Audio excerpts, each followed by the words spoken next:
Mama Mosey Tarot. I might have a message for you. No captions, no hashtags. If you're seeing me, it's probably for a reason. If you're seeing me, I'm sorry. There's something that needs to change. Bottom of the deck energy for the True Black Tarot, which I just used for previous reading. Page of Swords. It is time for you to attack everything that has happened to you. All the and your the Five of Coins. Your prosperity lies beyond that, but you have got to cut this down. God.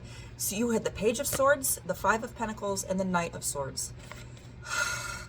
Oh my God. Hold on.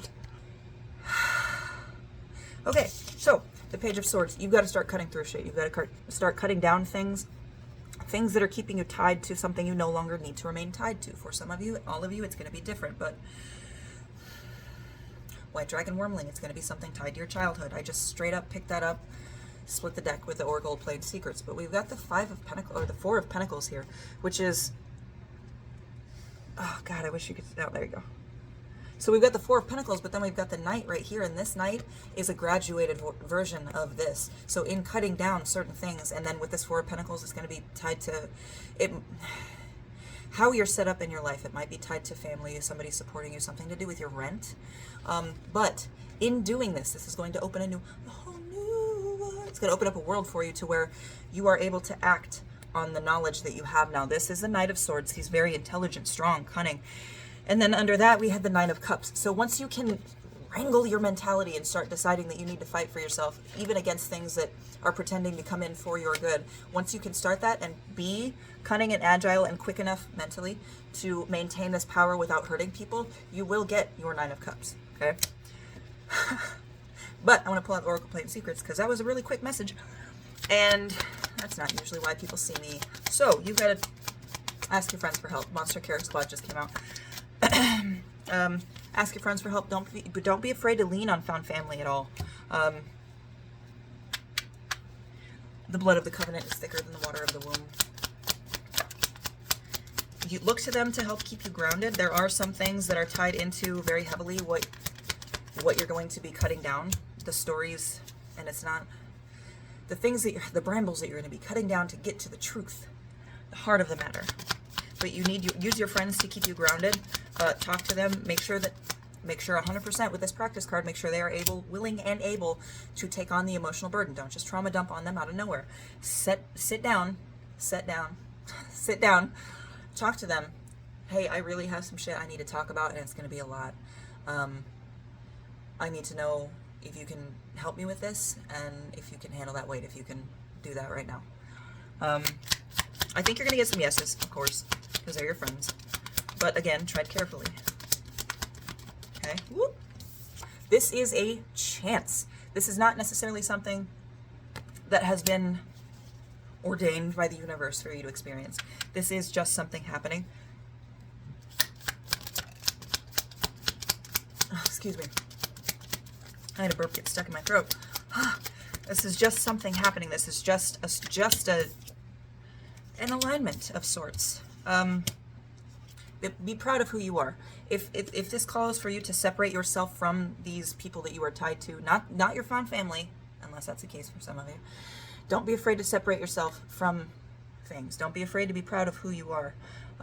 That's the hermit, the Bigfoot hermit. Being proud in who you are, knowing that some people are going to look for you, and those of you that, or those that do put forth the effort to find out who you truly are, will be rewarded with how fucking sick you are as a person. You've got your own little story here with this Bloodbeam Badlands card. But your story's not over, is the feeling I'm getting from it.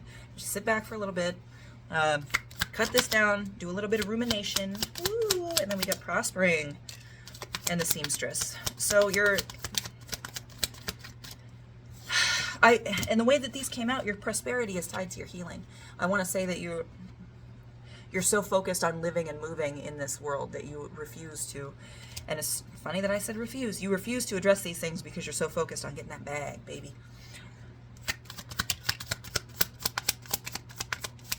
Our Lady, the Mother Spirit, came out. So it might be that you have to, ooh, I'm getting grandma for this one though, not mom necessarily, I'm getting grandma. So it might be that you need to ask her for help, pay attention. She is the queen.